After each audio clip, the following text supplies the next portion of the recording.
Alors, bonsoir tout le monde. Bienvenue à cette séance du Conseil en réalité virtuelle, si on peut dire, toujours à cause de la COVID-19 qui court.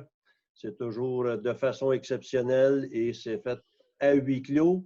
Par contre, l'enregistrement va être disponible dès demain sur le site Internet de la municipalité. Alors, au point 1, constatation du quorum et ouverture de la séance.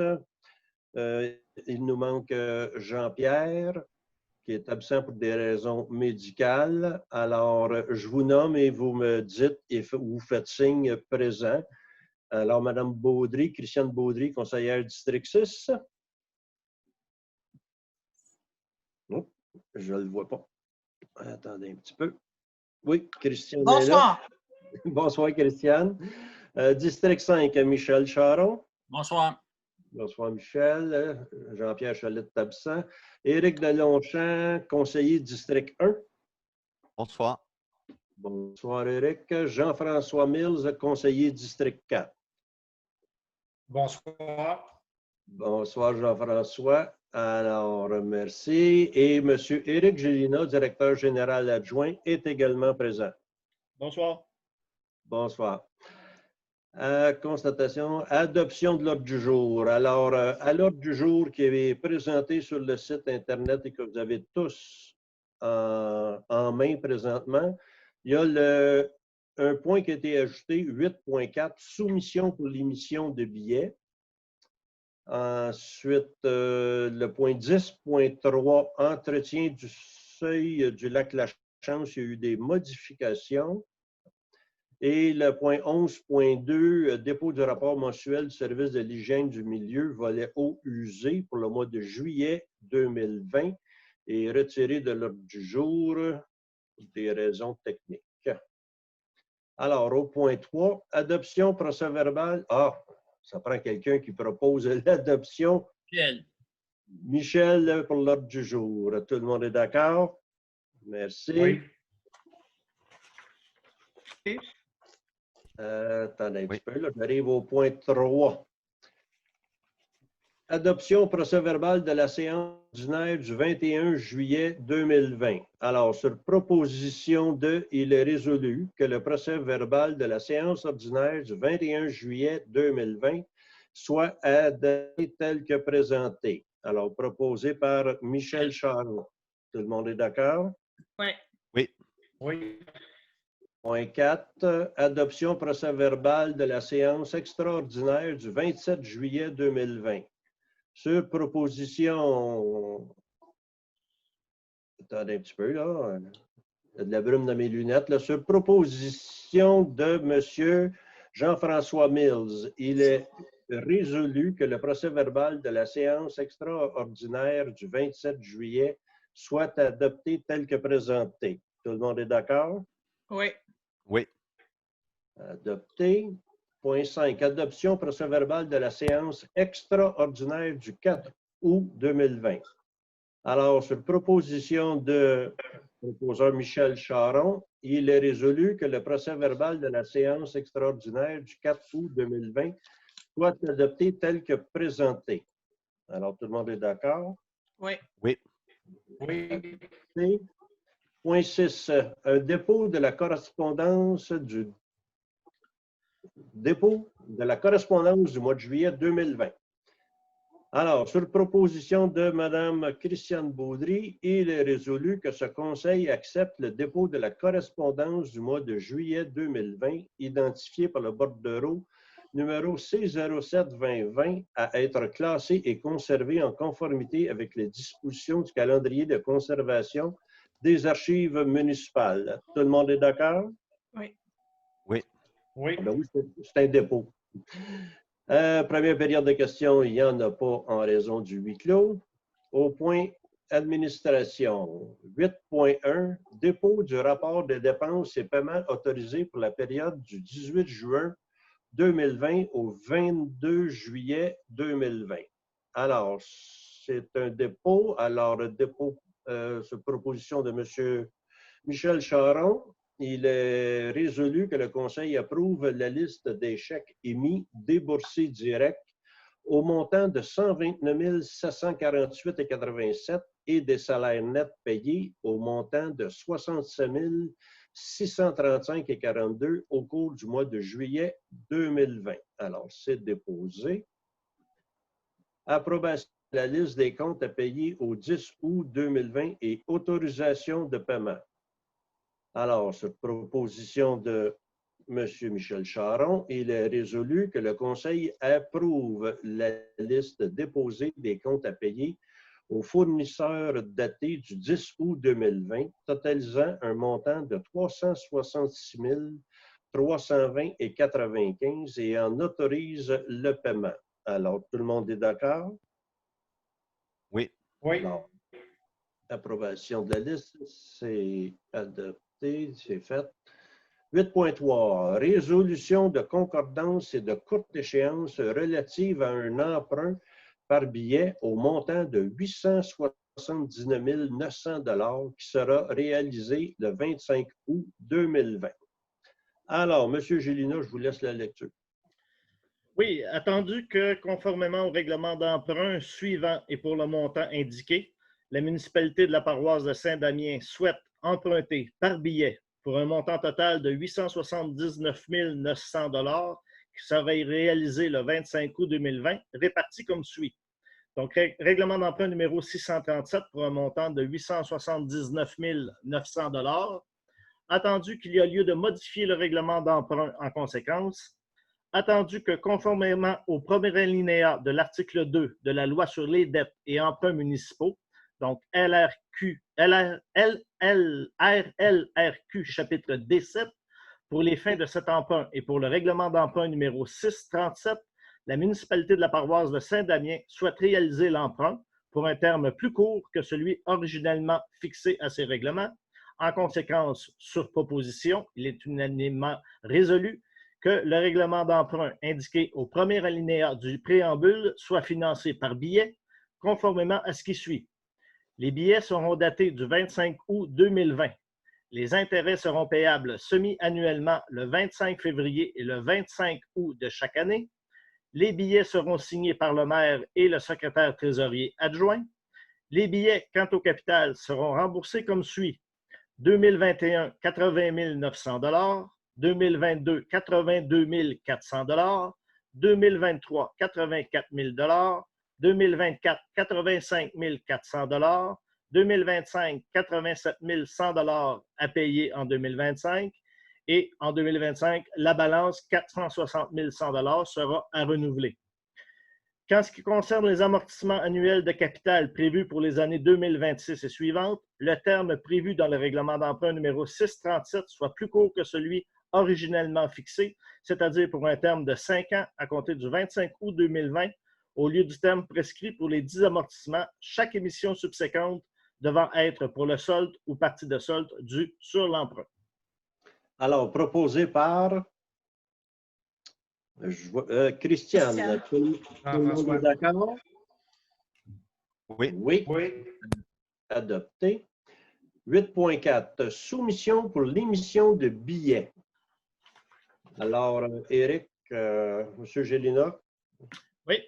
Donc, la date d'ouverture, c'est des soumissions qui ont été ouvertes par le ministère des Finances, évidemment, au niveau provincial. Date d'ouverture a eu lieu le 18 août 2020. Il y a eu 2 soumissionnaires. L'heure d'ouverture a eu lieu à 10 heures. L'échéance moyenne, c'est de 4 ans et 1 mois. Le lieu d'ouverture a eu lieu, comme je disais, au ministère des Finances du Québec pour le montant de 879 900 $. La date d'émission sera le 25 août 2020. Attendu que la municipalité de la paroisse de Saint-Damien a demandé à cet égard par l'entremise du système électronique service d'adjudication et de publication des résultats de titres d'emprunt émis aux fins du financement municipal, des soumissions pour la vente d'une émission de billets datée du 25 août 2020 au montant de 879 900 $. Attendu qu'à la suite de l'appel d'offres public pour la vente de l'émission désignée ci-dessus, le ministère des Finances a reçu 2 soumissions conformes, le tout selon l'article 555 de la Loi sur les cités et villes ou l'article 1066 du Code municipal du Québec et de la résolution adoptée en vertu de cet article. Comme Caisse Desjardins du nord de la Naudière, 80 900 1,47 % en 2021, 82 400 intérêt 1,47 % en 2022, 84 000 intérêt 1,47 % en 2023, 85 400 intérêt 1,47 % pour 2024 et la balance 547 200 1,47 % pour 2025. Un prix à 100 % coût réel 1,47 % La financière Banque nationale incorporée, 80 900 intérêt 1 % en 2021, 82 400 1,1 % en 2022, 84 000 1,2 % en 2023, 85 400 1,3 % en 2024 et 547 200 pour la balance à 1,4 % en 2025. Pour le prix 98,463 pour le coût réel, 1,747774 %. Attendu que le résultat du calcul des coûts réels indique que la soumission présentée par la Caisse des Jardins du Nord de la Naudière est la plus avantageuse. En conséquence, sur proposition, il est unanimement résolu que le préambule de la présente résolution en fasse partie intégrante comme s'il était ici au long reproduit, que la municipalité de la paroisse de Saint-Damien accepte l'offre qui lui est faite de Caisse des Jardins du Nord de la Naudière pour son emprunt par billet en date du 25 août 2020 au montant de 879 900 $ effectué en vertu du règlement d'emprunt numéro 637. Ces billets sont émis au prix de 100 $ pour chaque 100 $ de valeur nominale de billets, échéant en série 5 ans. Que les billets capital et intérêt soient payables par chèque à l'ordre du détenteur enregistré ou par prélèvement bancaire préautorisé à celui-ci. Alors, c'est proposé par... Je ne vois pas tout le monde, dites votre nom. Jean-François. OK, tout le monde est d'accord? Oui. Oui. Alors, adopté. 8.5, nomination d'un maire suppléant. Attendu que le mandat de Mme Christiane Baudry en tant que maire suppléant se termine en date du 18 août 2020, ce jour. Attendu qu'il y a donc lieu de nommer un nouveau maire suppléant. En conséquence, sur proposition de, il est résolu que M. Éric Delonchamp soit nommé maire suppléant pour la période s'échelonnant du 19 août 2020 au 19 février 2021. Alors, c'est proposé par Mme Christiane Baudry. Oui. Est-ce que tout le monde est d'accord? Oui. Alors, adopté. Merci beaucoup, Mme Baudry, pour le beau travail que vous avez fait. Et bienvenue à M. Delonchamp pour me remplacer occasionnellement. 8.6. Signataire autorisé, vente du lot 5 568 398 sur la rue principale. Alors, Éric, M. de Gélina, s'il vous plaît. Attendu l'offre d'achat déposée pour l'acquisition du terrain vacant en bordure de la rue principale mise en vente par la municipalité. En conséquence, sur proposition de, il est unanimement résolu d'autoriser 2 des personnes suivantes à signer l'acte de vente à intervenir, soit Daniel Monette, maire, ou Éric Delonchamp, maire suppléant, et Mario Morin, directeur général, ou Éric Gélina, directeur général adjoint. Alors, y a-t-il une... non, ça c'est... Ça prend-tu un proposeur pour ça? Oui. Oui, il va y aller. Oui, OK. Proposé par Michel Charon. Tout le monde est d'accord? Oui. Oui. Oui.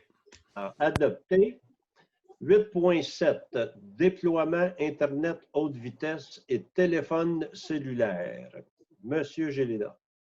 Attendu que la crise actuelle de la COVID-19 a démontré qu'un accès à un Internet haute vitesse performant et abordable est un service essentiel, attendu que la plupart des régions du Québec comportent des zones où un tel service est inefficace ou inaccessible, attendu que le gouvernement s'est engagé à régler les problèmes de connexion Internet, mais que les échéanciers ne répondent pas à l'urgence, attendu que le développement social et économique régional ne peut pas se réaliser sans un réseau Internet et une couverture cellulaire fiable, performante et abordable, attendu que l'absence de connexion Internet adéquate prive de nombreux citoyens de revenus provenant du télétravail imposé par la crise ou de l'adaptation de leur entreprise à la réalité de la situation actuelle, Attendu que la présente demande est le reflet du rapport d'experts recommandé par le gouvernement, le rapport Yale, lequel concluait à l'urgence d'agir en matière, entre autres, d'accessibilité à Internet pour tous les Canadiens, attendu que la sécurité est souvent un enjeu quand, dans certaines régions, même la connexion téléphonique cellulaire est déficiente ou absente, rendant impossible de contacter les services d'urgence, attendu que de nombreuses demandes ont été présentées par des entreprises de télécommunications pour l'obtention de subventions dans le but d'assurer le déploiement d'Internet à large bande dans les régions négligées par les grandes entreprises canadiennes et que les réponses se font attendre. En conséquence, sur proposition, il est unanimement résolu de demander à Yves Perron, député de Berthier-Mascunongé, de soutenir toute initiative visant à accélérer le déploiement du réseau d'infrastructures destiné à offrir un service Internet haute vitesse et de téléphonie cellulaire dans les régions mal desservies. Alors, proposé par Éric Delonchamp. Tout le monde est d'accord? Oui. Oui. Alors, adopté. Là, j'ai perdu ma page. 9.1. Oui, mais c'est parce que je la cherche. Là. J'ai été m'accrocher dans mon clavier. Je suis rendu à 14. On remonte. Ce ne sera pas long. 9.1. Sécurité publique. Dépôt du rapport mensuel du service de protection incendie pour le mois de juillet 2020. Alors, sur proposition de M. Charon, il est résolu d'accepter le dépôt du rapport mensuel du service de protection incendie pour le mois de juillet 2020. 9.2. Permanence de M. Christian Provost. Alors, M. Gélina. Attendu l'embauche de M. Christian Provost au poste de pompier volontaire en date du 17 septembre 2019. Attendu que la période de probation usuelle de 6 mois est maintenant écoulée.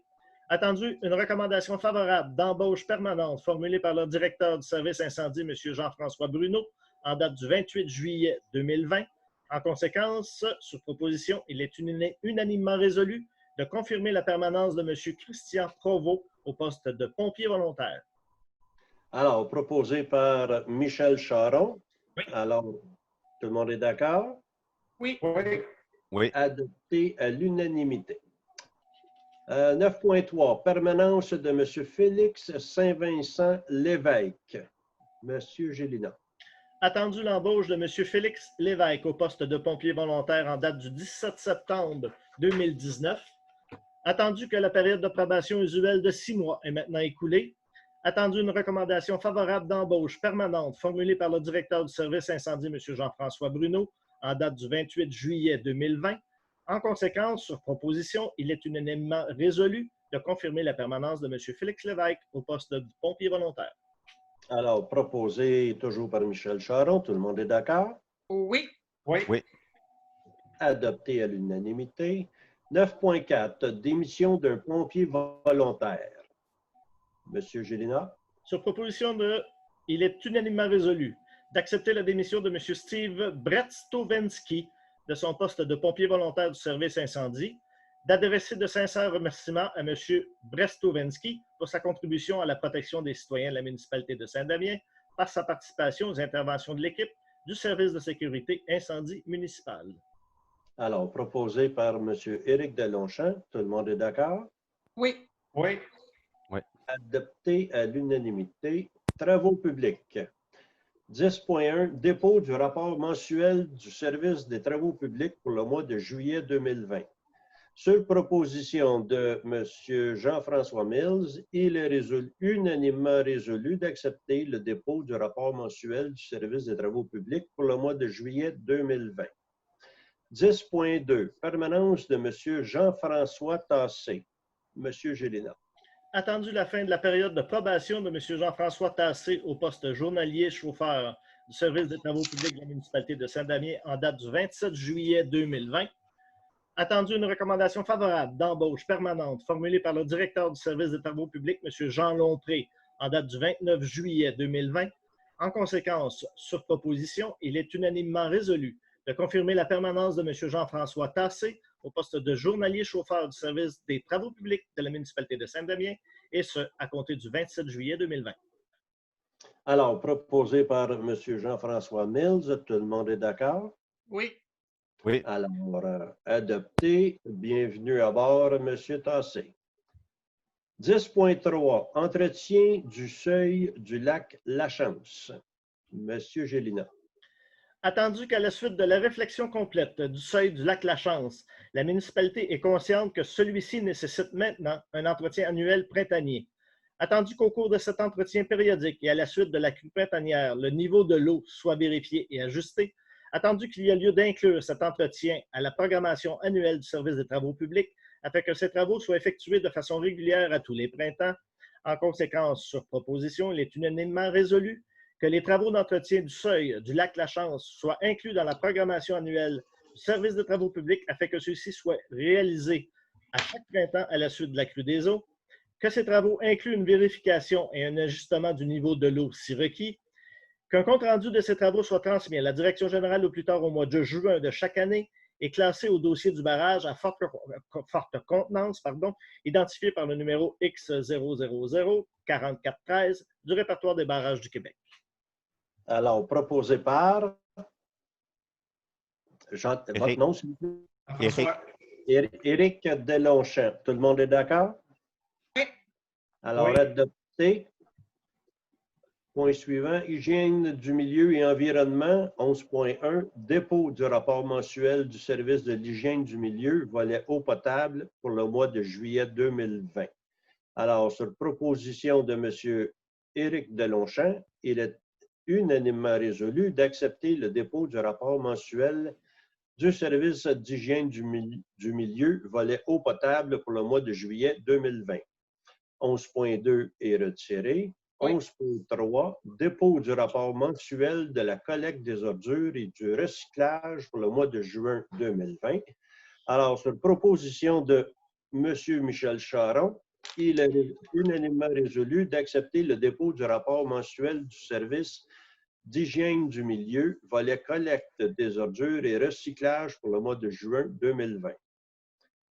Au volet urbanisme et mise en valeur du territoire, 12.1, dépôt du rapport mensuel du service de l'urbanisme pour le mois de juillet 2020. Alors, sur proposition de Mme Christiane Baudry, il est unanimement résolu d'accepter le dépôt du rapport mensuel du service de l'urbanisme pour le mois de juillet 2020. 12.2, dépôt du procès verbal du CCU du 5 août 2020. Alors, sur proposition de Mme Christiane Baudry, il est unanimement résolu d'accepter le dépôt du procès-verbal du CCU du 5 août 2020.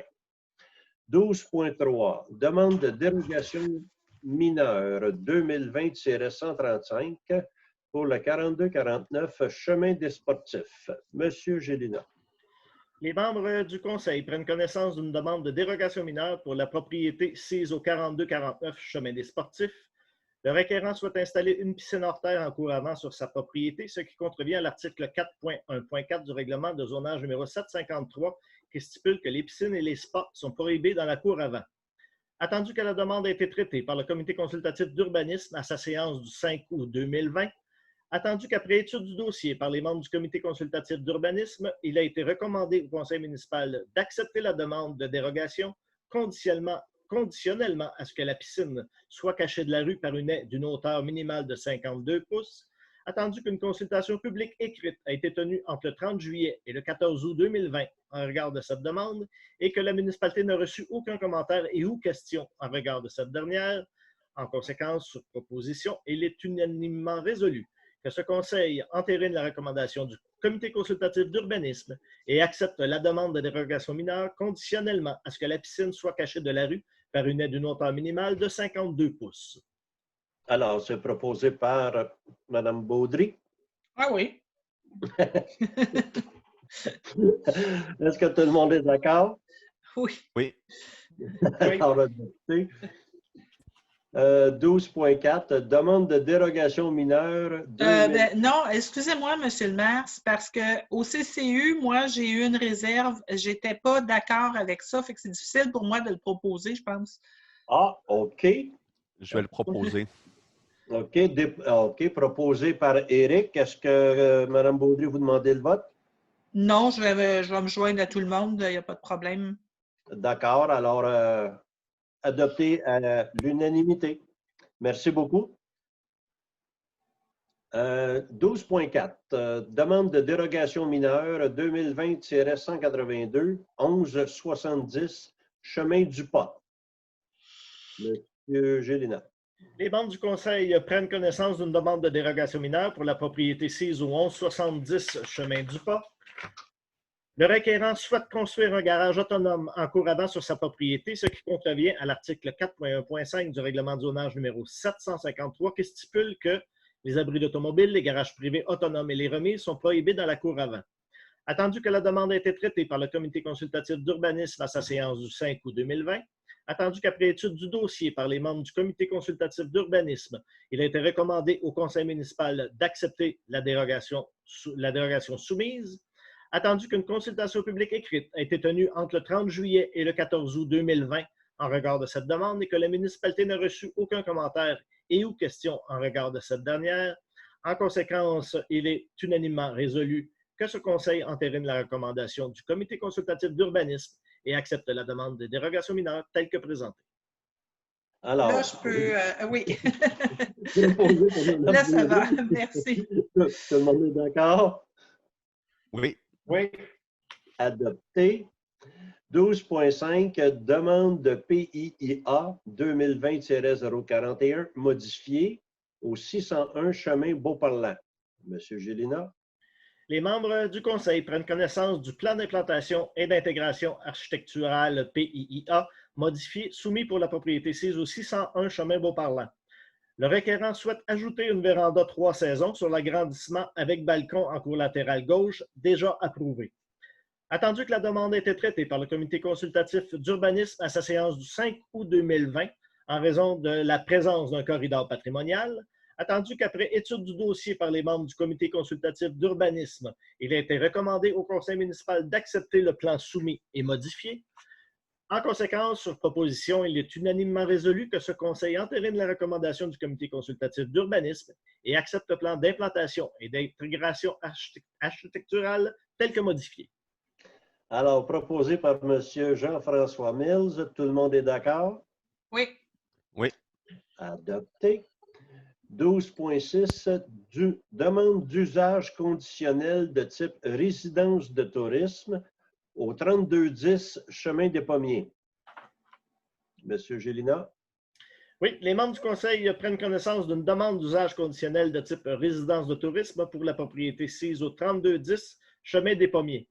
Le requérant souhaite procéder à l'allocation de son bâtiment principal en tant que résidence de tourisme et est en conséquence assujetti aux dispositions du règlement numéro 770 sur les usages conditionnels de type résidence de tourisme. Attendu que la demande a été traitée par le comité consultatif d'urbanisme à sa séance du 5 août 2020, attendu qu'après étude du dossier par les membres du comité consultatif d'urbanisme, il a été recommandé au conseil municipal d'accepter la demande d'usage conditionnel telle que proposée, attendu qu'une consultation publique écrite a été tenue entre le 30 juillet et le 14 août 2020 en regard de cette demande et que la municipalité n'a reçu aucun commentaire et ou question en regard de cette dernière. En conséquence, sur proposition, il est unanimement résolu que ce conseil entérine la recommandation du comité consultatif d'urbanisme et accepte la demande d'usage conditionnel de type résidence de tourisme ci-dessus décrite. Oui. Ah. Je propose. Alors, proposé par Mme Baudry. Tout le monde est d'accord? Oui. Oui. Merci, adopté. 12.7, demande d'usage conditionnel de type résidence de tourisme au 2441 rue Lachance. Monsieur Gélina. Les membres du Conseil prennent connaissance d'une demande d'usage conditionnel de type résidence de tourisme pour la propriété sise au 2441 rue Lachance. Le requérant souhaite procéder à l'allocation de son bâtiment principal en tant que résidence de tourisme et est en conséquence assujetti aux dispositions du règlement numéro 770 sur les usages conditionnels de type résidence de tourisme. Attendu que la demande a été traitée par le comité consultatif d'urbanisme à sa séance du 5 août 2020, attendu qu'après étude du dossier par les membres du comité consultatif d'urbanisme, il a été recommandé au conseil municipal de refuser la demande d'usage conditionnel, attendu Attendu qu'une consultation publique écrite a été tenue entre le 30 juillet et le 14 août 2020 en regard de cette demande et que la municipalité n'a reçu aucun commentaire ou question en regard de cette dernière, en conséquence, sur proposition, il est unanimement résolu que ce Conseil entérine la recommandation du Comité consultatif d'urbanisme et refuse la demande d'usage conditionnel de type résidence de tourisme pour le motif suivant. Considérant la proximité des résidences voisines, le risque de nuisance par le bruit ou autre serait augmenté et serait difficilement contrôlable. Alors, proposé par Jean-François. Jean-François. Tout le monde est d'accord? Oui. Alors, la demande est refusée. Au point loisirs et culture, 13.1, dépôt du rapport mensuel du service des loisirs pour le mois de juillet 2020.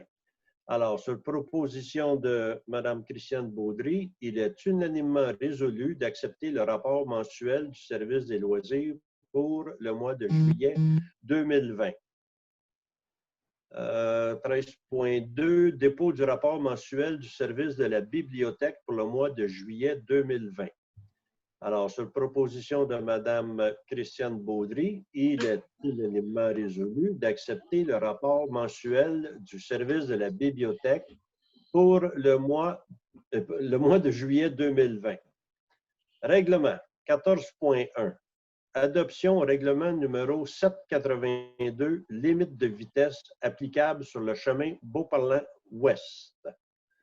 Attendu que le Conseil a pu prendre connaissance du projet de règlement 782 avant la présente séance, alors, sur proposition, il est résolu que le projet de règlement 782 soit adopté comme suit avec dispense de lecture. C'est un règlement qui va interdire la circulation aux camions sur... Non, c'est pas ça du tout.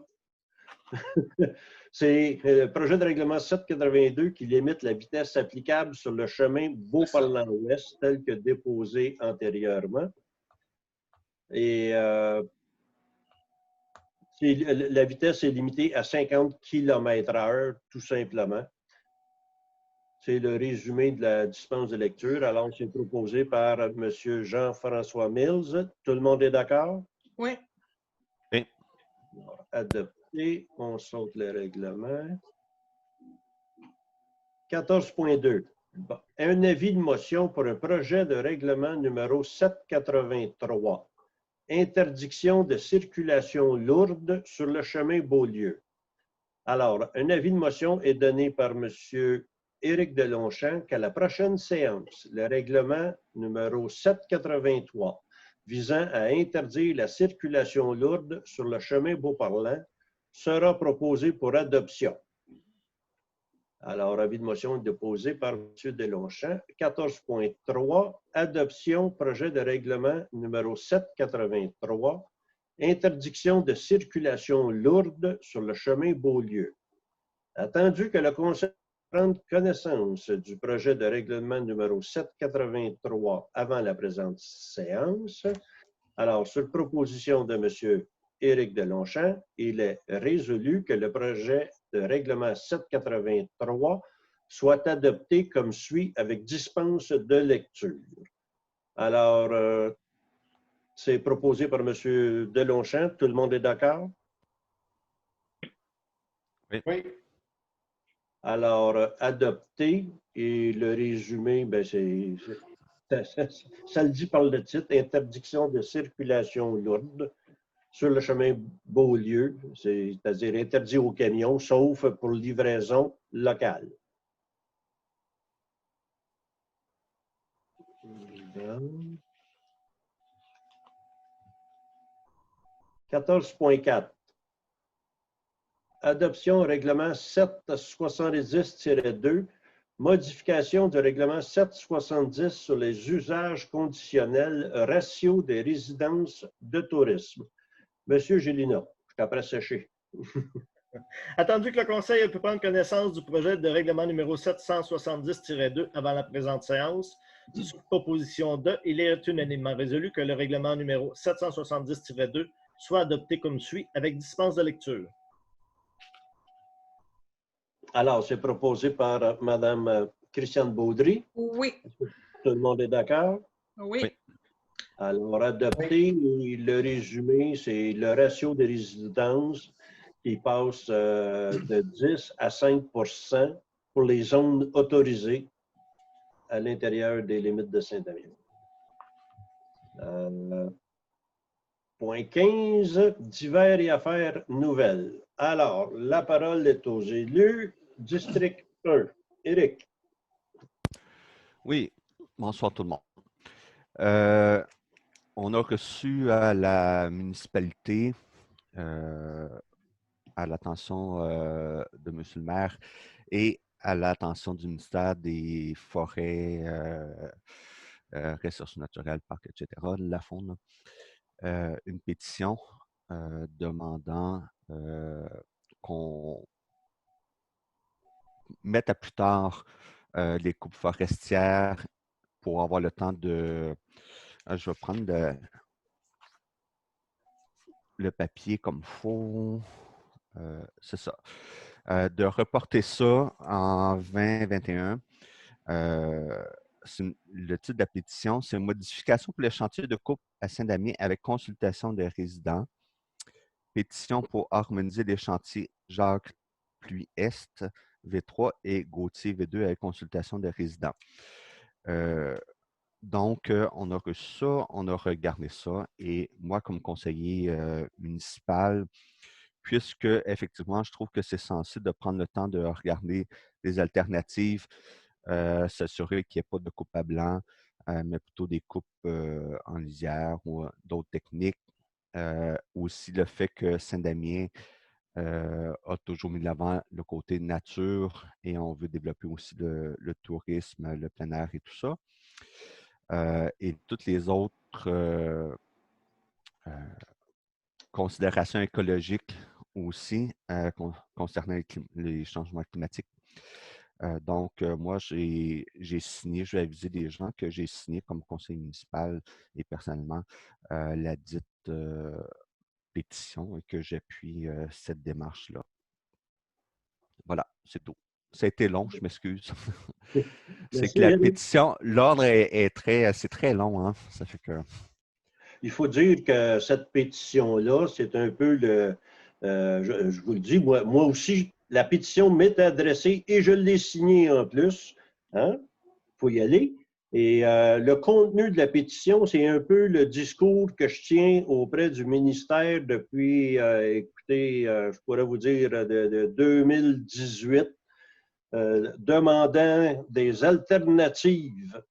Et ce qui est dit dans la pétition, je pourrais vous dire, c'est quasiment les propres mots que j'ai utilisés antérieurement. Alors, j'invite aussi la population à la signer, cette pétition-là, dans le but de vivre un peu la maxime de Saint-Damien, vivre en harmonie avec la nature. On ne veut pas tout interdire, mais on veut vivre en harmonie.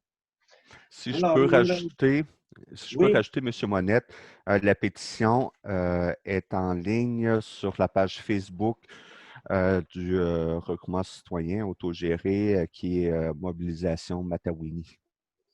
Donc, les gens vont pouvoir retrouver la pétition et la signer à cet endroit.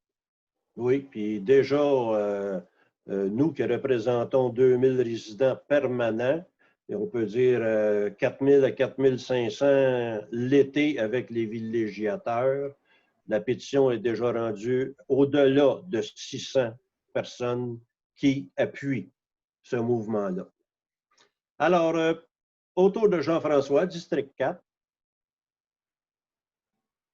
Bonsoir. Alors, oui, moi aussi, effectivement, je n'ai pas encore signé, mais je vais m'engager à signer la pétition concernant les coupes forestières et je suis pour la forestation, que ça soit fait de façon logique. Donc, les coupes abusives, là, je ne suis pas pour ça.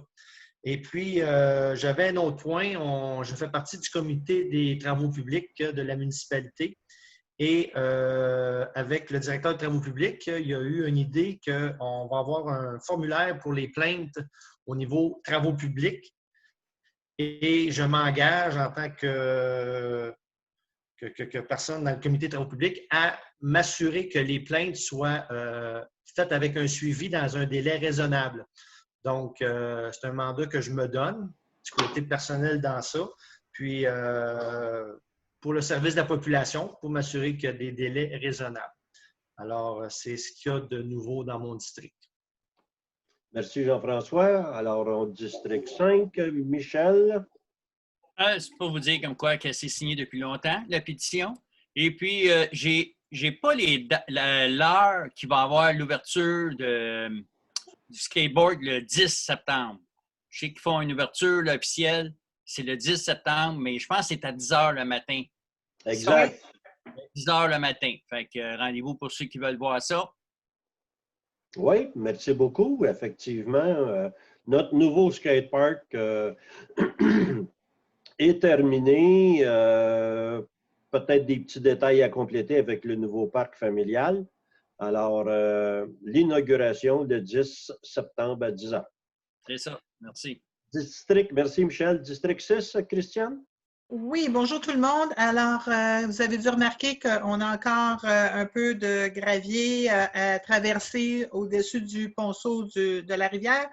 Alors, sur le chemin du lac Corbeau, le ponceau a été commandé. Il devrait rentrer au début septembre. Les travaux vont être effectués au courant du mois de septembre. Donc, dès octobre, tout devrait revenir en ordre.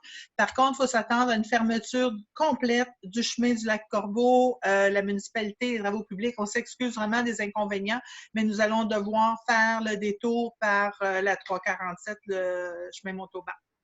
Alors, c'était la première nouvelle concernant vraiment notre secteur. Puis, moi aussi, la pétition a été signée et je vous invite vraiment à la signer afin qu'on protège les berges des lacs qui sont dans la montagne et les sommets des montagnes aussi. Merci. Merci, Christiane. Puis un petit rappel aux gens du lac Corbeau qui devront faire le détour par la 347 au lac Matambin. Un petit rappel. C'est 50 km/h dans cette zone-là. Et vous descendez une côte et cette côte-là, communément appelée la trappe à tickets, il y a beaucoup de gens qui se font arrêter au-delà de 90 km/h, qui est considéré comme une vitesse extrême. Donc, 10 points de démérite et environ 600 $ d'amende. Soyez prudents puis pensez aux résidents, s'il vous plaît. Monsieur Monette, le secteur du lac Corbeau, c'est déjà 50 km/h depuis plus d'1 an. Fait qu'on commence à être habitué.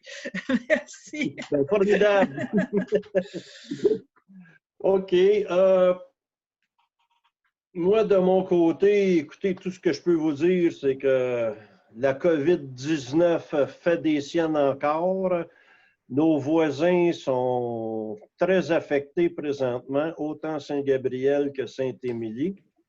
Alors, souvent, on attend auprès de nos gouvernements municipaux, provinciaux, peu importe, qu'on agisse en conséquence. Le meilleur conseil que je peux vous donner, déjà, nous autres, notre service comme tel a été impeccable depuis le début grâce aux bénévoles. Et écoutez, moi, le meilleur conseil que je peux vous donner, c'est protégez-vous. Protégez les gens que vous côtoyez, portez le masque et respectez le 2 mètres, s'il vous plaît. Ça ne prend pas grand-chose, là. Protégez-vous, s'il vous plaît. Alors, point 16 suivi. On n'avait pas de suivi d'enregistré. Période de questions. Alors, il y a des gens qui nous ont écrit des questions. Et voici la question de M. Jean-Claude Devignon, Lac-Lafrenière. Malgré les belles promesses depuis le début de l'été, 3 sites de camping sur 4 sont occupés en toute illégalité et toute impunité au Lac-Quesnel et Lafrenière. Je me répète, quelle est la volonté politique des élus municipaux pour s'assurer que les règlements de protection de l'environnement soient appliqués? Alors, cette question-là nous étant parvenue par courriel, notre directeur s'est empressé de répondre avant la période de questions. Monsieur Gélina, voulez-vous que ajouter ou je fais la lecture de votre réponse? Vous pouvez faire la lecture de ma réponse, il n'y a aucun problème. D'accord. Alors, la réponse était à M. Davignon. La municipalité a entamé des procédures et transmis des avis aux propriétaires en infraction. Suite à ces avis et en l'absence de conformité, des procédures judiciaires seront entamées à la Cour municipale. Notez que dans l'éventualité où ces procédures sont contestées par les contrevenants, il revient à la municipalité de prouver hors de tout doute raisonnable qu'il y a infraction. Au final, il reviendra au juge de la Cour de trancher sur la culpabilité ou non du contrevenant. Si ces contrevenants sont déclarés non coupables, les dossiers sont fermés. Il n'y a pas d'appel possible en matière pénale. Soyez assurés qu'il est dans notre volonté que l'ensemble de la population respecte la réglementation en vigueur et que nous faisons notre gros possible afin d'y arriver. Après discussion avec les élus, M. Deslongchamps, conseiller du district, avez-vous quelque chose à ajouter? Ben, oui, mais c'est dans le sens, la question c'était est-ce que les élus prennent ça Quelle au est la sérieux volonté finalement, politique? la volonté politique des élus. Ben moi, c'est sûr, comme conseiller du district 1, district touché, c'est sûr que ma volonté, elle est ferme. J'espère vraiment que ça soit réglé très bientôt. Puis, on en parle régulièrement en séance en plénière du conseil. Puis, on va continuer à travailler là-dessus pour que ça l'arrête. Et justement, à cet égard, M. Mills a parlé tantôt qu'aux travaux publics, ils ont instauré un système de suivi, mais la municipalité est en pourparlers d'acheter un logiciel qui va nous permettre de faire les suivis sur tous les dossiers. Nous attendons tout simplement la soumission et toute demande qui sera faite à la municipalité va être enregistrée et le suivi va être de beaucoup mieux coordonné de cette façon. J'espère que ça répond à votre question, M. Davignon. Une autre question venant de Mme Linda Wilson du Lac-La-Chance. Question en deux volets. Le premier volet, suite à l'engagement de la municipalité lors de la dernière séance de juillet concernant les travaux du seuil du Lac-La-Chance et l'embauche de l'ingénieur Chung, où en est rendu le projet et quelle est la date des débuts des travaux? Alors, pour effectuer les travaux de l'envergure de 50 000 $, nous devrons procéder par règlement d'emprunt qui doit être approuvé par le MAMACH, Ministère des Affaires municipales et de l'Habitation. Dans tous les cas d'emprunt d'envergure, c'est obligatoire. Le directeur général est en communication avec le ministère et attend une réponse de ce dernier. Il nous est donc impossible de prévoir une date pour de futurs travaux. Point 2. Est-ce que le point suivant, réparation et entretien du seuil du Lac-La-Chance, peut être ajouté à l'ordre du jour de la prochaine séance? En procédant de cette façon, la municipalité s'assure de transmettre un suivi constant et détaillé du développement des travaux et d'une procédure d'entretien à tous les citoyens de Saint-Damien. Comme vous avez pu le constater, Mme Wilson, c'est fait. Une autre question de M. Pierre Desjardins, Cric à David West. Lui, c'est 3 volets. Le premier volet, le problème récurrent de la poussière est revenu principalement dû à la vitesse qui n'est pas respectée et la présence accrue de VTT, ce qui est non permis par le règlement municipal et la réglementation provinciale. Aucun épandage d'abat poussière depuis 2 mois. Monsieur Desjardins, l'abat poussière est prévu et cédulé. C'était dans la 2e semaine d'août de mémoire. Je n'en ai pas la date exacte, mais nous sommes tributaires de la température pour épandre l'abat poussière liquide. S'il pleut, s'il y a apparence de pluie, c'est certain qu'on ne passera pas parce qu'on vient de diminuer l'efficacité du produit. Assez onéreux tout de même. Mais Dès que ça va être annoncé sec, c'est prévu qu'on passe là-bas poussière.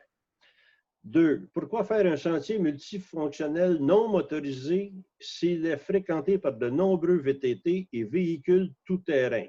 Et je vais passer tout de suite à la 3e. Les feux d'artifice qui ne sont pas autorisés se font de plus en plus fréquents les fins de semaine avec de la musique très forte, et ce, tard la nuit. Alors, ma réponse à ces 2 points-là, c'est une analyse plus approfondie sera effectuée avec le comité de sécurité, incluant les policiers et pompiers, pour trouver une solution permanente. Soyez assurés, M. Desjardins, que déjà les conseillers ont s'est penchés là-dessus pour trouver des alternatives là, pour régler ça. Et ça aussi, ça va être transmis au comité, comme je disais, là, pour aller plus à profondeur. Alors, c'est tout pour les questions des citoyens, des élus. Est-ce qu'ils ont des questions? Non, Ça c'est beau. va? C'est beau. Alors, l'ordre du jour étant épuisé, il est résolu, en premier proposeur, pour clore la séance. Alors, qui propose la clôture de la séance? Je propose. Éric. Proposé par Éric Delonchamp. Tout le monde est d'accord? Oui. Oui. Puis, séance levée à 20h51. Monsieur Gélina, vous pouvez arrêter l'enregistrement, s'il vous plaît. Merci beaucoup.